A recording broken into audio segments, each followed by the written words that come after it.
Today we're going to be in conversation about the collapse of two banks over the last couple of days, Silicon Valley Bank in California and Signature Bank of New York. My guest for this is Richard Wolff. Richard Wolff is a professor of economics, host of the program Economic Update, and of course you can find his work at the website democracyatwork.info. Professor Wolff, always a great pleasure, sir, to have you on this program. Thank you for taking the time today.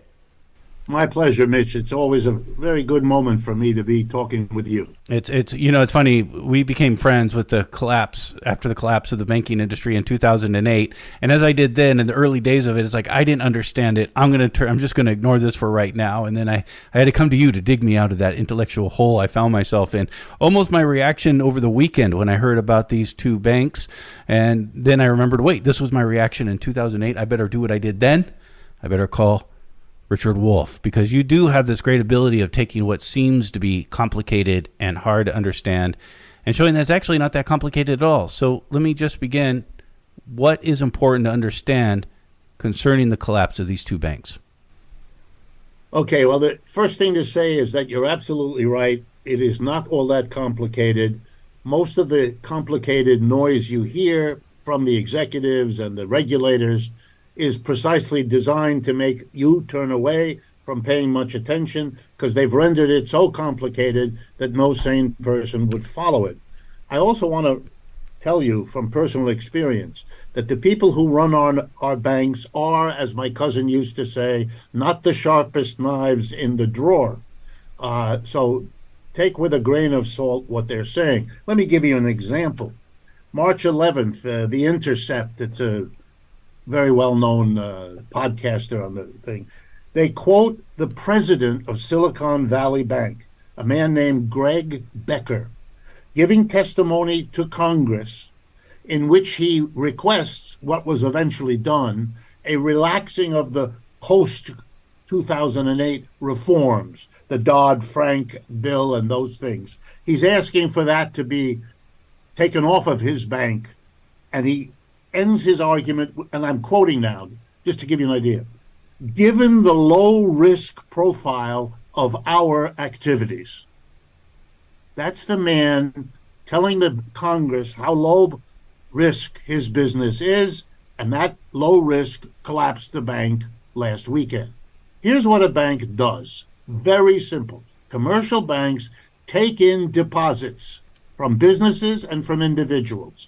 They give you, as I'm sure you've noticed, next to nothing for that deposit. You're supposed to be grateful that they're holding it for you, that it's safe, and that you get a monthly document telling you what's been happening to it. That costs them next to nothing. They then take your deposit, your money, and lend it out wherever they can get the highest rate of return, to a corporate borrower, to an individual to use as their credit card backup, and so on. In other words, the bank lives off the difference between what it pays you for your money, very little, and what it gets by lending your money out, which can be significant. One of the most important investments banks make is they buy government bonds. In other words, they take the deposit you put in and they lend it to the United States government. A little aside, if you do that yourself, you can make the difference rather than the bank. It's called getting rid of the middleman. Just don't tell the banker where you heard it, okay? Everything I'm telling you is completely legal and normal. Here's what Silicon Valley Bank did. It took in deposits, and it made loans to local startups, and it bought government bonds. And that's what it did, and it made a lot of money for a bunch of years doing that. Then, starting, as you all know, especially those of you in California, starting some months ago, high-tech encountered difficulties. It laid off hundreds of thousands of its workers in Silicon Valley particularly, but all over. Of course, if the high-tech company cuts back its operations, it puts less deposits in the bank. It doesn't need them for the business that's now reduced. Likewise, the individuals who lost their jobs could not make their mortgage payments the way they used to. They didn't have money to put in a deposit in the bank. They were scurrying around, maybe finding a job somewhere else. Their deposits began to shrink. Well, there's a problem. If people want their deposits out and new ones aren't coming in, the only place you can go really to give the depositors their money back is to go to the bonds that you purchased and sell them and get the money and give it to your depositor. Just reverse the normal process. Here's the problem. The bonds have a price.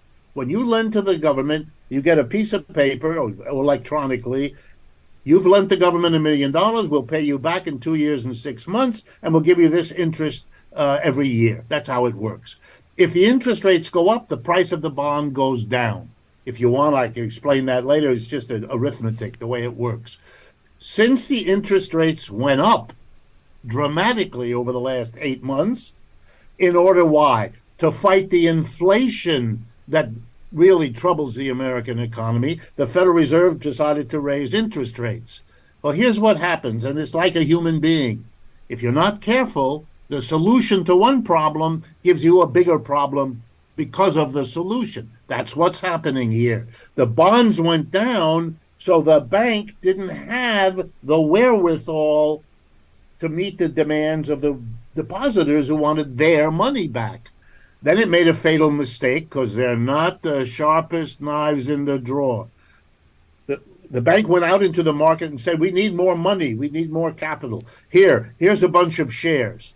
What that did, which they should have known, was to confirm in a relatively small number of people who pay folks like me to keep them abreast of what's going on. They said, oh my God, it's worse than we thought.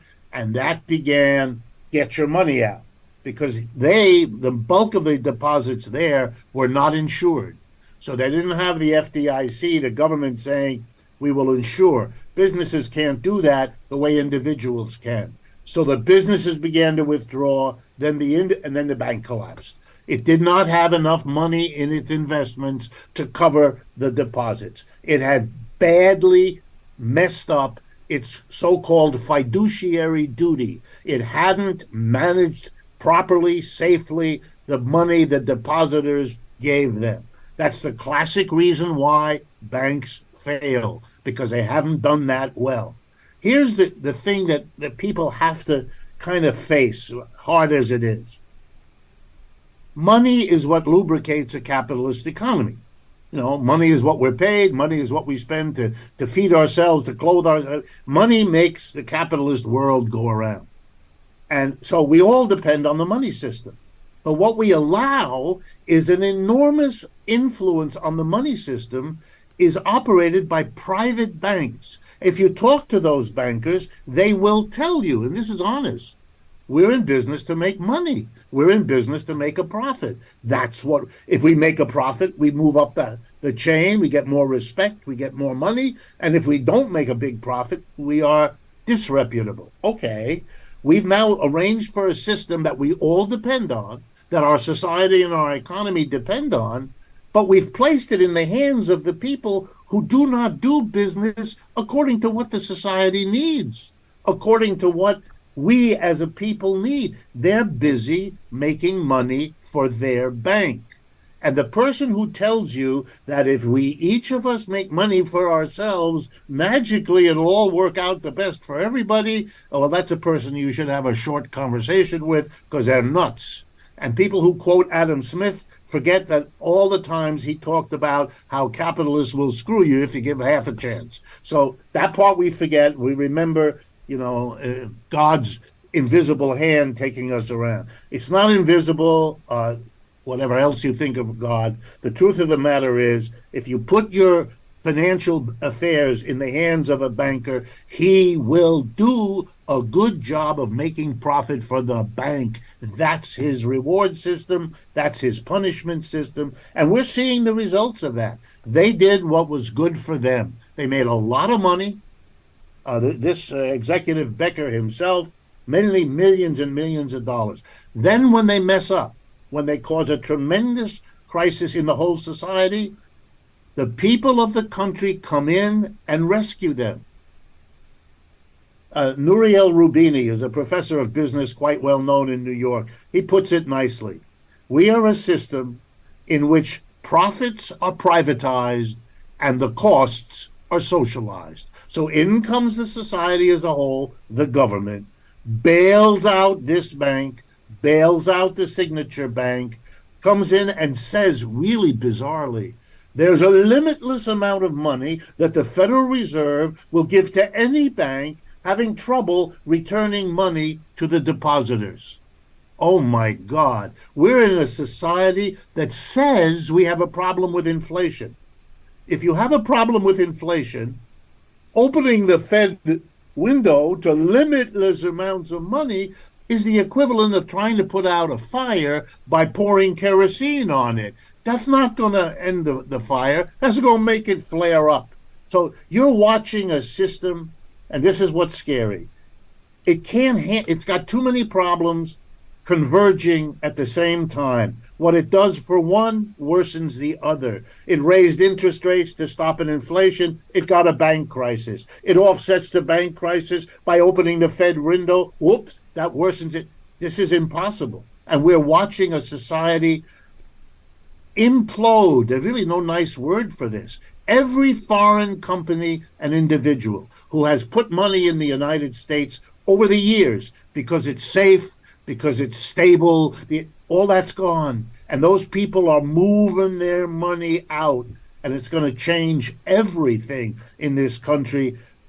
And the response of our leaders to blame each other is so pathetically inadequate to the problem that it really makes everything worse. It is being reported and being said, this comes from the president himself, that it's not taxpayer money that will be used to make sure everyone who had money in these banks or get their money, but it's through some kind of a loan. Yeah, yes, this is always wonderful. Here are the problems. The FDIC may have to insure all kinds of people who had bank accounts that are insured. And the FDIC doesn't have all that much money. And so there's almost certainly going to be, if not exhausting the money it has, it's going to seriously reduce it. So the first thing the FDIC will do, which it has the legal right to do, is raise the tax it puts on banks. Banks have to pay in to this fund to get the insurance that they can offer their depositors, okay? And guess what the banks are going to do when they have to pay that extra fee? They're going to take it out on all the rest of us. You don't call it. So it's going to be passed down. That's right. You don't call it a tax, but it has exactly the same effect. Number two, if this open-ended loaning out at the time of the inflation makes the inflation worse or makes the inflation last longer, that too is a tax on the American people. Why? Because the inflation rate is markedly higher than the increasing rate of wages and salaries. So every minute that this inflation continues, and now it will either get worse or last longer, or both, is going to be another form of squeezing the American. And finally, he can't know what he says. Our presidents are like that. I'll leave it at that. He can't know because we don't know yet. No one does what all the ramifications will be of this bank crisis. As I'm speaking to you, mid-level banks, which is what they're called, not the mega banks like Bank of America or Wells Fargo or those, but the middle-level banks are in terrible trouble. Everybody's pulling their money out. No one believes this government anymore. Another sign of how bad this is the very belief. So they're pulling their money out and putting it in the big banks who don't need it. But the little banks serviced a large part of the American economy, particularly medium and small businesses. They're going to have all kinds of difficulties for the unknown future that we're facing. The government will be called in to help them. At that point, he'll have to bring in the taxes. So the promise that no taxes will be involved is a promise he's not in a position to make. He couldn't possibly know, no one does, how these ramifications play out and what solutions for the problems they create will be found. My guess, you bet we'll be using taxes, and probably in big amounts, pretty soon, just like we did in 2008 and 9.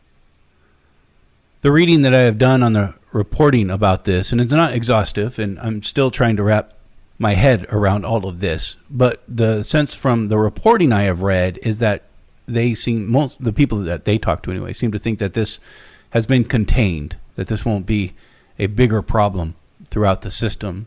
But what I'm hearing from you is you may not disagree. You may not agree with that. It's not so much that I agree or sorry. It's not so much that I agree or I disagree. It's that you can't know. I mean, if I told you definitely it's not contained, that would be as unjustified as they're saying to you it is. I hope it's contained. They hope it's contained. But that's all it can be at this point.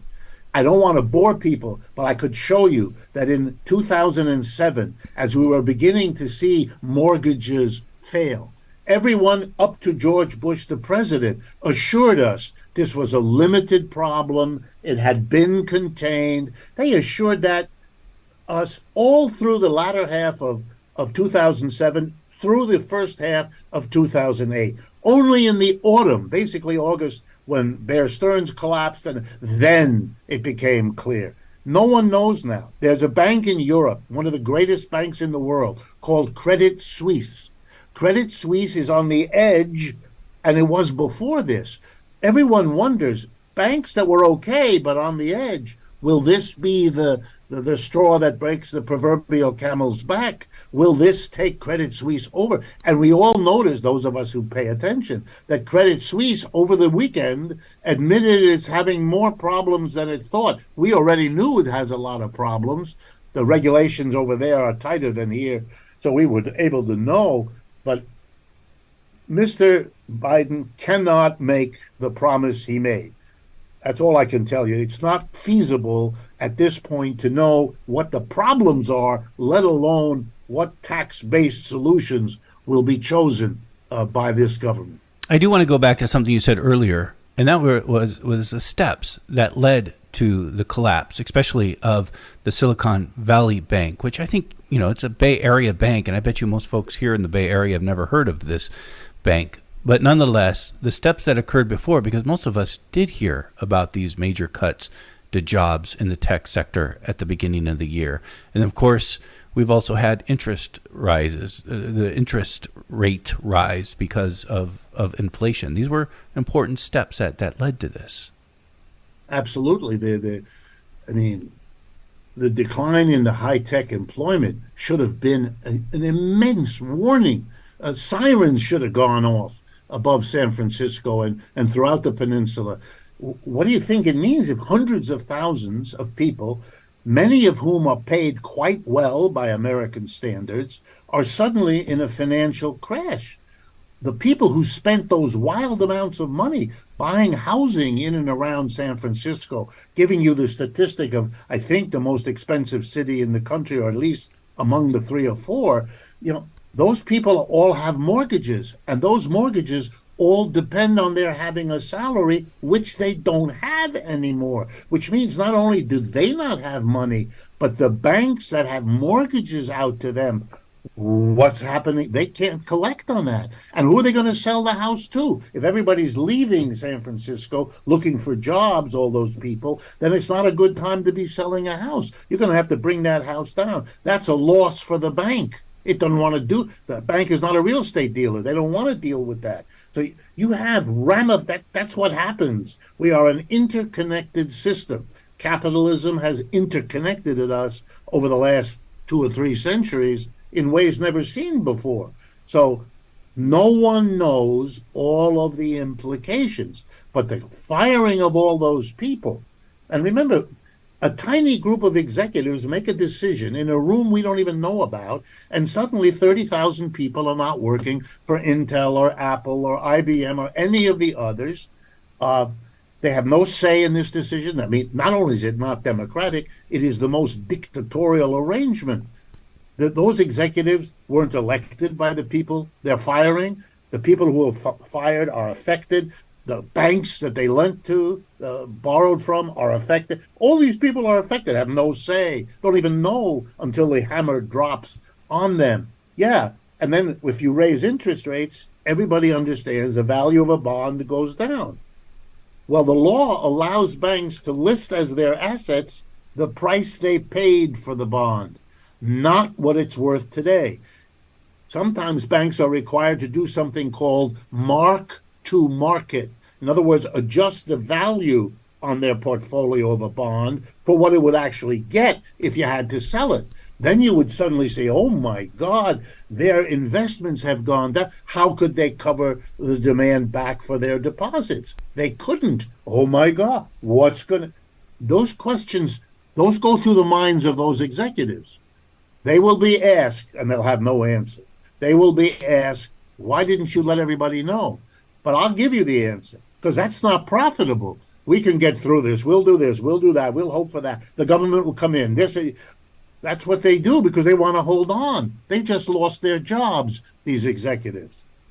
They are gone. Those banks, they will never run that bank again. My guess is they'll never run any bank again, given what they're going to have to say when they submit their resume. So, wow. All these things swept aside in the single-minded, we'll get through it, we'll make a lot of money, we've been making a lot of money, this will pass. That's what happens. That's, by the way, why you have regulation. If I can say one word about that, here is a lesson in regulation. It never works. Capitalists are the people who get into their hands the wealth of society. We know that. We see that. We know who gets the profits. The major shareholders, the top executives. They have every incentive to block reforms that limit their profitability. They block them for years. When finally the reforms are passed, usually after a crisis like this, they fight that. They make them weaker than they would otherwise be, just as Greg Becker of this bank did. And then as soon as they're passed, weakened, they go to work to repeal them, to weaken them further. That's the history of every reform. We had a reform after the Great Depression called the Glass-Steagall Act to limit what banks could do. In 1999, the Glass-Steagall bill was finally repealed, and the repeal signed by the then President Bill Clinton. It's not just Republicans who do this. On target, a few years later, the great crash of 2008 and 9, after which we had Dodd-Frank, more reforms. And what happened to them? Weakened before they were passed, then opposed after they were passed, then reduced, eliminated. Donald Trump went a big step, reduced it, and here we are with the next crisis. This is so repetitive, it's so boring as a part of the history of capitalism that the only mystery, really, is that otherwise intelligent people, which most of us are, seem to need to not see it. My wife is a psychotherapist. You know her. She has taught me the important psychological concept of denial. I feel myself to be an economist, and I'm not, by far not the only one, explaining all of this, which we are doing as best we can. It's not difficult. What there is a problem. People don't want to see it. They don't want to start the mental process of seeing the depths of the problem because they're afraid of where it will take them. And their fear is legitimate. The solution to make believe it isn't there, that's self-destructive. Professor Wolff, you are in big demand today, and we are already past time that you were supposed to give to us. And I am incredibly thankful to you for that. But I also want to respect your time, and I want to thank you for joining us today. My pleasure, Mitch. And if we can arrange another time soon, and if you want to continue, please know that I admire everything you do and the Pacifica Network for making all of this kind of material available. So I'm always at your disposal. Just get in touch. Well, you know I do, so we'll be following up. The best to you, sir. You too. Thank you.